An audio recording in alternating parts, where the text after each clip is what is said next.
নবীন শিক্ষার্থীদেরকে আমি প্রথমে কংগ্রাচুলেট করছি। আপনারা বাংলাদেশের অন্যতম শ্রেষ্ঠ বিদ্যাপীঠ জাহাঙ্গীরনগর বিশ্ববিদ্যালয়ে ভর্তি হয়ে আপনাদের মেধার স্বাক্ষর রেখেছেন। আপনারা আগামী বাংলাদেশের নেতৃত্ব দিবেন ইনশাআল্লাহ। আমি আশা করব প্রথম বর্ষ থেকে আপনাদের নীতি নৈতিকতার সাথে এবং সময়ানুবর্তিতার সাথে আপনারা আপনাদেরকে প্রস্তুত করবেন এবং আপনাদের যে যে লক্ষ্য সেই লক্ষ্যের আলোকে নিজেদেরকে প্রস্তুত করবেন এবং আপনাদের মাধ্যমে আগামী বাংলাদেশের যে পরিবর্তনের আমরা স্বপ্ন দেখি সেই পরিবর্তন সাধিত হবে ইনশাআল্লাহ। আজকের আমার আলোচনা শুনতেই আমি আপনাদেরকে স্মরণ করে দিতে চাই বিগত ফ্যাসিবাদী আমল কেমন ছিল। এই যে ক্যাম্পাসে আজকে আমরা নবীনবরণ করছি, এই ক্যাম্পাসের সবচেয়ে বেশি জুলুমের শিকার ছিল বাংলা ইসলামী ছাত্র শিবির। ইসলামী ছাত্র শিবিরের উপর ইতিহাসের সবচেয়ে বর্বরচিত নির্যাতন নিষ্পেষণ করা হয়েছে। খুনি হাসিনা এবং তার দূষণরা যখন এই দেশে ক্ষমতায় আসে, এরপরে বাংলাদেশের প্রতিটি ক্যাম্পাসগুলোকে এক একটা কনসেন্ট্রেশন ক্যাম্প বানিয়েছিল। শিক্ষার্থীদের উপর গণরম গ্যাসন কালচার, র্যাগিং কালচারের মাধ্যমে তাদের সকল মানবাধিকারকে হরণ করেছিল। আমাদের রাজশাহী বিশ্ববিদ্যালয় ইসলামী ছাত্র শিবিরের সেক্রেটারি নোমানী ভাইকে দিনে দুপুরে কুপিয়ে হত্যা করা হয়েছিল। চট্টগ্রাম বিশ্ববিদ্যালয়ে মুজাহিদ ভাইকে, মাসুম ভাইকে, সাকিব ভাইকে দিনে দুপুরে কুপিয়ে হত্যা করেছে এবং আমাদের ইসলামী বিশ্ববিদ্যালয়ের ওয়ালিউল্লাহ মুকাদ্দিসকে গুম করে নিয়েছে। এখন পর্যন্ত আমরা জানি না তারা কোথায় আছে। এইভাবে আমরা যদি দেখি ঢাকা বিশ্ববিদ্যালয়ের প্রতিটি হলে হলে, জাহাঙ্গীরনগর বিশ্ববিদ্যালয়ের প্রতিটি হলে হলে নামাজ পড়ার কারণে, কোরআন পড়ার কারণে, ভালো কথা বলার কারণে ছাত্রলীগের সন্ত্রাসীরা এবং খুনি হাসিনার পেটোয়া বাহিনী এবং তার প্রশাসন আমাদের ভাইদের উপর, বোনদের উপর নির্মম নির্যাতন নিষ্পেষণ জুলুম করেছে এবং এই জুলুম নির্যাতন নিষ্পেষণের রিপোর্ট আপনারা দেখতে পেয়েছেন। সম্প্রতি গুম কমিশনের একটি রিপোর্ট পাবলিশ করেছে। সেখানে দেখানো হয়েছে একক ছাত্র সংগঠন হিসাবে সবচেয়ে বেশি জুলুমের শিকার হয়েছে বাংলা ইসলামী ছাত্র শিবির। 31% গুমের শিকার বাংলা ইসলামী ছাত্র শিবিরের জনশক্তিরা। এইভাবে আমরা প্রতিটি ক্যাম্পাসে ক্যাম্পাসে শিক্ষার্থীদের উপর নির্যাতন নিষ্পেষণ নিপীড়নের গল্পগুলো আমরা দেখেছি, র্যাগিং এর গল্পগুলো আমরা দেখেছি।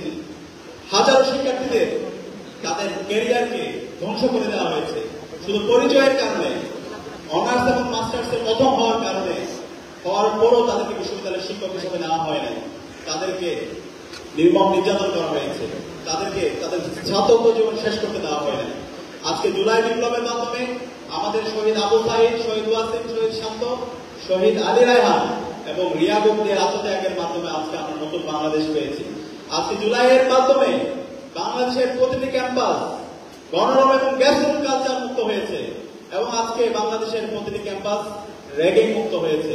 আমরা সেই কারণে আজকে যে নতুন পরিবেশ পেয়েছি, সেই নতুন পরিবেশ ধরে রাখার দায়িত্ব হচ্ছে আমরা যারা নবীন শিক্ষার্থী আছি আপনাদের। আমরা কি পারবো ইনশাআল্লাহ? দায়িত্ব আমরা আপনাদের উপর দিয়ে গেলাম। আমরা যদি শহীদ আবু সাইদ যেভাবে তার দুই হাতকে প্রসারিত করে অন্যায়ের বিরুদ্ধে প্রতিবাদ করেছিল, সত্যের পক্ষে ছিল, ইনসাফের পক্ষে ছিল, সেভাবে যদি আমরা সবসময় সত্যের প্রতি অটল থাকতে পারি, ইনসাফের পক্ষে থাকতে পারি, তাহলে অবশ্যই বিজয় আছে ইনশাআল্লাহ। কেউ কখনো জালেম হয়ে উঠতে পারবে না। তো আমি আপনাদের অনুরোধ করবো শহীদ আবু সাইদের মতো আমরা যেন আমাদের লড়াই, আমাদের প্রতিবাদ জারি রাখি। দ্বিতীয়ত আমি আপনাদের অনুরোধ করবো আমরা যারা বিশ্ববিদ্যালয়ের শিক্ষার্থীরা আছি, জাহাঙ্গীরনগর বিশ্ববিদ্যালয়ে আমরা যারা শিক্ষার্থীরা আছি, আমাদেরকে সারা বিশ্বে নেতৃত্ব দেওয়ার মতো আমাদেরকে যোগ্য হয়ে উঠতে হবে এবং সারা বিশ্বের যে মজলুমরা আছে সেই মজলুমদের জন্য আমাদের যেন হৃদয়ে কান্না কাজ করে, তাদের জন্য যেন আমরা একটি বিজন করি। আমরা শুধুমাত্র যেন আমাদের দেশের জন্য একটি বিজন না করি। আমরা দেখতে পাই সারা বিশ্বে, বিশেষ করে যখন ফিলিস্তিনে সিজ ফায়ার হয়, ফিলিস্তিনে যখন গণহত্যা হয়, সারা বিশ্বব্যাপী প্রতিবাদ, সারা বিশ্বব্যাপী বিভিন্ন ধরনের প্রতিবাদ হয়। কিন্তু আজকে আমাদের দেশে বিশেষ করে বিশ্ববিদ্যালয়গুলোতে যেভাবে প্রতিবাদ হওয়া দরকার সেই প্রতিবাদগুলো আমরা দেখতে পাই না। আমি আপনাদেরকে অনুরোধ করবো আমরা এই আমাদের বিশ্ববিদ্যালয়গুলোকে, জাহাঙ্গীরনগর বিশ্ববিদ্যালয়, ঢাকা বিশ্ববিদ্যালয় সহ বাংলাদেশের সকল বিশ্ববিদ্যালয়গুলোকে ওয়ার্ল্ডের সলিডারিটি হাব বানাতে হবে। ফিলিস্তিনের মজলুমদের জন্য আমাদের সবসময় প্রতিবাদ, প্রতিরোধ, তাদের পক্ষে আমাদের অবস্থান বিশ্বব্যাপীকে জানান দিতে হবে। কাশ্মীরের যারা আজাদী আন্দোলন করছে তাদের পক্ষে আমাদের সবসময় আমাদের অবস্থান শক্তিশালী রাখতে হবে। ওই করে যে আমাদের ভাইরা বোনরা নির্যাতনের শিকার হচ্ছে তাদের পক্ষে আমাদের অবস্থান জারি রাখতে হবে।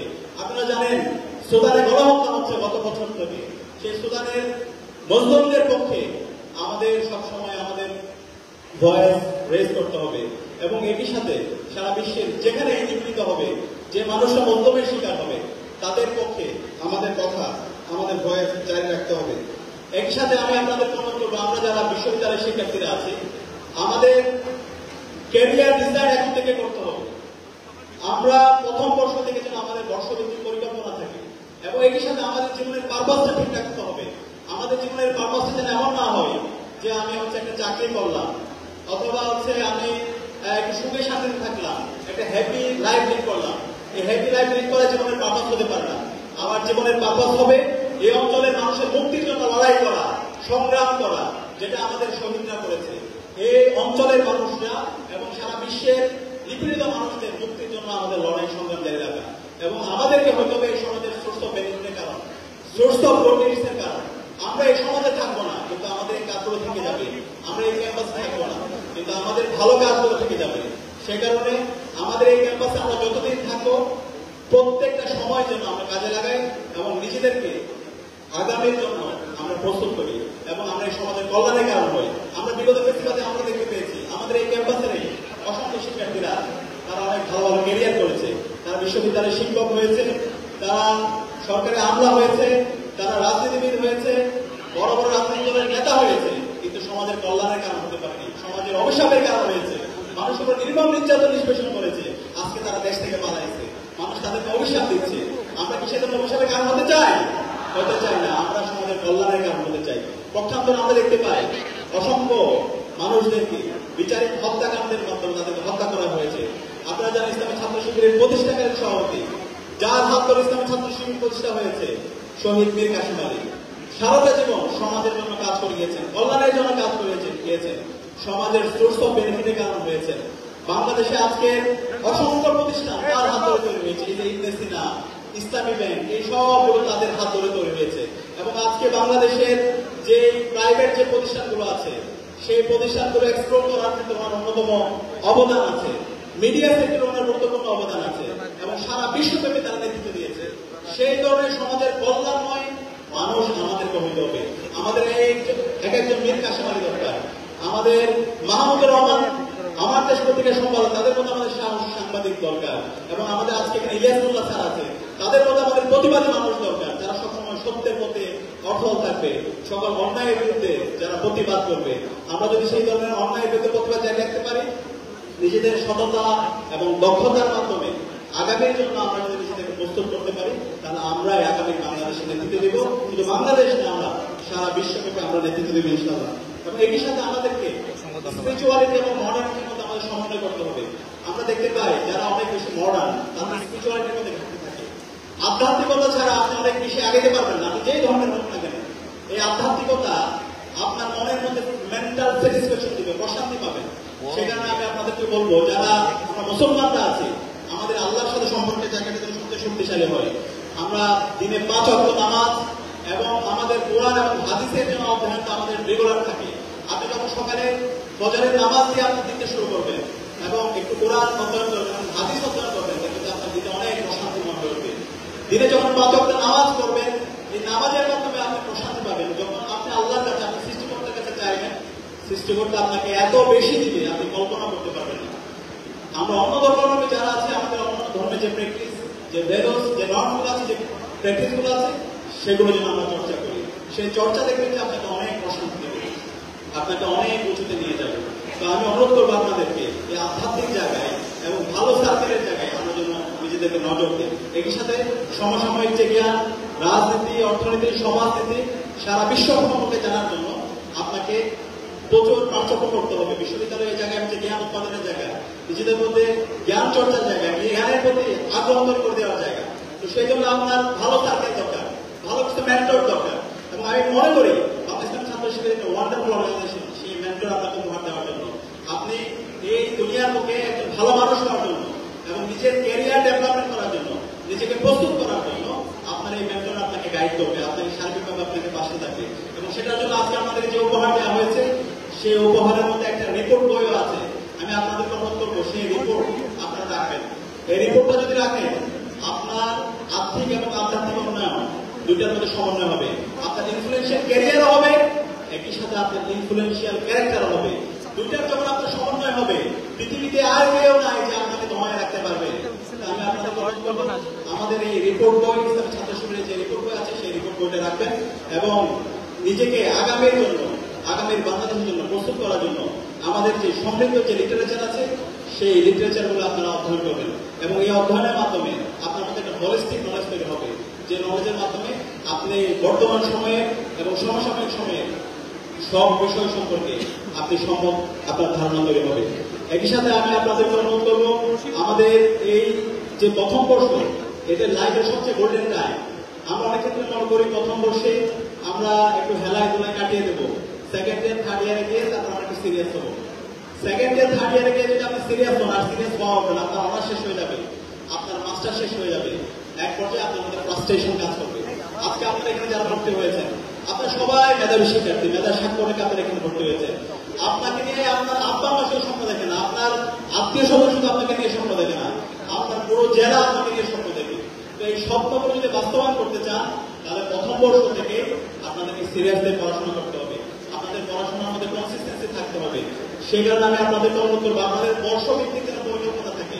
প্রথম বর্ষে আপনি যে ডিপার্টমেন্টে আছেন সেই ডিপার্টমেন্টে যেন আপনার একটা ভালো রেজাল্ট থাকে, এক্সিলেন্ট যেন একটা রেজাল্ট থাকে। আপনার যে ডিপার্টমেন্টে পড়াশোনা করেন সেই ডিপার্টমেন্ট সম্পর্কে যেন আপনার ভালো একটা নলেজ থাকে, ক্লিয়ার একটা আন্ডারস্ট্যান্ডিং থাকে, সেই জায়গায় আমি আপনাদের অনুরোধ করবো।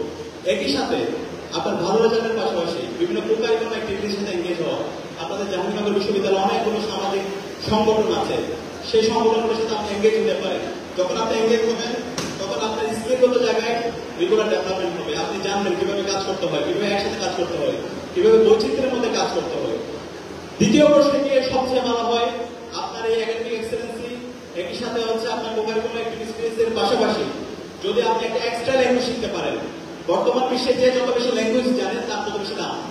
তো এই যে এক্সট্রা ল্যাঙ্গুয়েজ, সেটা অনেকগুলো ইনস্টিটিউট আছে, সেই ইনস্টিটিউট থেকে আপনি চাইনা শিখতে পারেন, আপনি ফ্রেঞ্চ শিখতে পারেন, জাপানি শিখতে পারেন, ইংলিশ শিখতে পারেন, অ্যারাবিক শিখতে পারেন। যে ভাষা শিখলেন না কেন, একটা ভাষা যদি জানেন, একসাথে যদি আপনার এক্সেলেন্সি থাকে, তাহলে দেখবেন যে আপনার ক্যারিয়ার নিয়ে, আপনার চাকরি বাকরি নিয়ে আপনাকে আর ভাবতে হবে না, আপনাকে চাকরি দেওয়ার জন্য সবাই বলবে।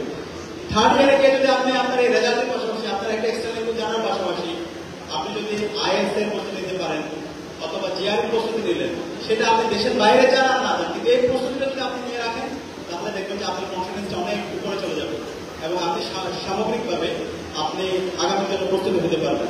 এর পাশাপাশি ফোর্থ ইয়ার মাস্টার আমাদের যাদের বিসিএস কেন্দ্রিক টার্গেট, আমরা অনেকে থেকে ক্যাডার হবো, সেই বিসিএস কেন্দ্রিক যদি আপনি প্রস্তুতি নিতে পারেন, তাহলে দেখবেন যে হচ্ছে আপনার অনার্স লাইফ শেষ। একই সাথে বাংলাদেশের যত কম্পিটিটিভ এক্সাম আছে সকল এক্সামের জন্য আপনি প্রস্তুত। একই সাথে আপনি যদি দেশের বাইরে যেতে চান, সেই বাইরে যাওয়ার জন্য যত স্কিল দরকার সেই স্কিলের জন্য আপনি প্রস্তুত। তাহলে একজন শিক্ষার্থী যদি প্রথম বর্ষ থেকে এইভাবে যদি সে নিজেকে প্রস্তুত করে, তার যে ডিপার্টমেন্ট সেই ডিপার্টমেন্টে তার এক্সেলেন্সি আছে অথবা ডিপার্টমেন্ট সম্পর্কে তার ভালো ধারণা আছে, একই সাথে সে মোবাইল কোনো অ্যাক্টিভিটির সাথে এঙ্গেজ আছে, তার একটা ভালো সার্কেল আছে, তার একটা হলিস্টিক নলেজের সমন্বয় আছে, সে বিভিন্ন ধরনের আলোচনা চক্রের সাথে সে এঙ্গেজ থাকে, সে এক্সট্রা ল্যাঙ্গুয়েজ জানে, সে আইএলটিএস এর জন্য সে তার প্রস্তুতি আছে, জিআরই এর জন্য তার প্রস্তুতি আছে, একই সাথে সে 2 বছর ধরে বিসিএস এর অথবা অন্য কম্পিটিটিভ এক্সামের জন্য যদি সে প্রস্তুতি নেয়, তাহলে আপনি আমাকে বলেন বাংলাদেশে এমন কোন জায়গা আছে যে তাকে চাকরি দিবে না, তাকে চাকরি দেওয়ার জন্য সবাই ঘুরবে। তো ওই ধরনের কম্পিটিটিভ ম্যান পাওয়ার তৈরি করা হচ্ছে আপনাদের বিশ্ববিদ্যালয়ের কাজ। তো আমি বিশ্বাস করি আমরা আমাদেরকে প্রথম বর্ষ থেকে এভাবে তৈরি করবো এবং এই তৈরি হওয়ার মাধ্যমে আমরা শুধু বাংলাদেশ না, আমরা সারা বিশ্বব্যাপী নেতৃত্ব দেব।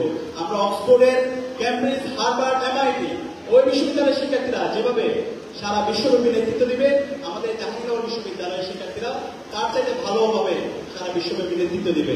সেই নেতৃত্ব দেওয়ার জন্য আমাদেরকে আমাদের জ্ঞানগত জায়গায় অগ্রসর হতে দরকার, আমাদের পরিশ্রমে হতে হবে, আমাদের সঠিক সময়ে সঠিক সিদ্ধান্ত নিতে হবে এবং আমাদের সময় নির্বাচিত থাকতে হবে। তাই আমি বিশ্বাস করি সেই যাত্রায় আপনারা এখন থেকে শুরু করবেন, এখন থেকে আপনাদের সেই পরিকল্পিত সময়দানের মাধ্যমে আপনারা আগামীর বাংলাদেশের জন্য প্রস্তুতি নেবেন। এবং সর্বশেষ যে বিষয়টি বলবো, আমরা এই জুলাই বিপ্লবে প্রত্যেকে এখানে যারা আছে আমরা রাস্তায় নেমেছিলাম, আমরা জাস্টিসের পক্ষে কথা বলেছি, সকল জুলুমের বিরুদ্ধে কথা বলেছি এবং আমরা ইনসাফের পক্ষে কথা বলেছি। আমাদের শহীদরা এই বিপ্লবে আমাদেরকে রাস্তা দেখিয়েছে, তাদের আত্মত্যাগের মাধ্যমে আছে আমরা ফেসিবাদ মুক্ত বাংলাদেশ পেয়েছি। আমাদের এই বিপ্লবের যে স্বপ্ন ছিল একটা বৈষম্য ইনসাফের দিয়ে বাংলাদেশ নির্মাণ করা, আজকে 1 বছর হয়ে গেল, আমাদের ছাত্র সংসদ নির্বাচনগুলো হলো, কিন্তু আমাদের রাষ্ট্রের যে ফেসিবাদী ব্যবস্থা বিলোপ করার জন্য যেভাবে রেডিক্যাল চেঞ্জ দরকার ছিল, এখন পর্যন্ত সেই রেডিক্যাল চেঞ্জ হয় নাই। এখনো ফেসিবাদের দোসররা বিশ্ববিদ্যালয়ের প্রশাসনের মধ্যে বসে আছে, এখনো ফেসিবাদের দোসররা রাষ্ট্রের বিভিন্ন কাঠামোতে বসে আছে, এখনো ফেসিবাদের দোসররা বিভিন্ন জায়গায় বসে ষড়যন্ত্র এবং চক্রান্ত করছে। যে খুনি হাসিনা এবং তার দোসররা গত 16 বছর বাংলাদেশে ফেসিবাদ কায়েম করেছে, এই জুলাইয়ে আমাদের ভাই বোনদের উপর গণহত্যা এবং শিশু হত্যা করেছে। সেই খুনি হাসিনার প্রশ্নে আমাদের সবাইকে এক থাকতে হবে, খুনি হাসিনার বিচারের প্রশ্নে আমাদের সবাইকে এক থাকতে হবে। আমাদের অন্তর্বর্তীকালীন সরকারকে আমরা অনুরোধ করছি, আপনারা এই খুনি হাসিনার বিচার এবং সকল ফেসিবাদের যারা পৃষ্ঠপোষক ছিল তাদের দৃষ্টান্তমূলক বিচারের আওতায় নিয়ে আসেন। আমরা অন্তর্বর্তীকালীন সরকার একই সাথে আন্তর্জাতিক অপরাধ ট্রাইব্যুনাল প্রণয়ন করবে, সকল ফেসিবাদের দোষরদেরকে খুনি হাসিনাকে দেশে নিয়ে এসে তাকে ফাঁসির কাছে ঝুলাইতে হবে। খুনি হাসিনার এবং দোষর নিষিদ্ধ ছাত্রলীগ, যুবলীগ, আওয়ামী লীগ তাদের এই বাংলাদেশে রাজনীতি করার কোনো অধিকার নাই। সন্ত্রাসী দল, তারা রাজতন্ত্র কায়েম করার মাধ্যমে বাংলাদেশের সকল সম্ভাবনাকে নষ্ট করেছে। এই বাংলাদেশের হাজার হাজার কোটি টাকা তারা লোপাট করে বাংলাদেশের অর্থনীতিকে ধ্বংস করেছে। আমাদের যে এদেশের যে সংস্কৃতি, আমাদের এই দেশের যে শিক্ষা ব্যবস্থা, সেই শিক্ষা ব্যবস্থাকে ধ্বংস করেছে। আমাদের এই দেশের যে ঐক্যবদ্ধতা, যে রাজনৈতিক সংস্কৃতি, সেই রাজনৈতিক সংস্কৃতি ধ্বংস করেছে। সুতরাং এই আওয়ামী লীগ, খুনি হাসিনা এবং তার সকল দোষরদেরকে এদেশের মাটিতে বিচারের আওতায় নিয়ে আসতে হবে। এবং একই সাথে জুলাইয়ের শহীদদের যে আকাঙ্ক্ষা, তাদের যে স্বপ্ন, বৈষম্য ইনসাফে বাংলাদেশ বিনির্মাণ করা, সেই বাংলাদেশ বিনির্মাণ করার জন্য আমাদের সবাইকে ঐক্যবদ্ধ হবে। আমাদের প্রতিবাদ, আমাদের প্রতিরোধ, আমাদের লড়াই সংগ্রাম জারি রাখতে হবে। বাংলাদেশের কোন প্রান্তে কেউ যদি জুলুমের শিকার হয়, তাহলে আমাদের এই জাহাঙ্গীরনগর বিশ্ববিদ্যালয়ে আমরা যারা শিক্ষার্থীরা আছি এবং বাংলাদেশে আমরা বিশ্ববিদ্যালয় বিভিন্ন প্রতিষ্ঠানে যারা শিক্ষার্থীরা আছি, সেই শিক্ষার্থীদেরকে জাস্টিসের পক্ষে, ইনসাফের পক্ষে আমাদের প্রতিবাদ প্রতিরোধ জারি রাখতে হবে। এবং আমরা আশা রাখছি এভাবে যদি আমরা আমাদের প্রতিবাদ প্রতিরোধ জারি রাখতে পারি, আমরা যদি সত্যের উপর অটল থাকতে পারি, আমাদের এই জুলাইয়ের মাধ্যমে যে প্রজন্ম তৈরি হয়েছে, সেই প্রজন্মই আগামী বাংলাদেশের নেতৃত্ব দিবে এবং এই প্রজন্মই সারা বিশ্বব্যাপী তারা নেতৃত্ব দিবে ইনশাআল্লাহ। আমি সে আশাবাদ ব্যক্ত করে এবং আজকে অসাধারণ আয়োজন করার জন্য জাহাঙ্গীরনগর বাংলাদেশ ছাত্র শিবির জাহাঙ্গীরনগর শাখাকে আন্তরিক ধন্যবাদ জ্ঞাপন করে আমি আমার কথা এখানে শেষ করছি। আসসালামু আলাইকুম।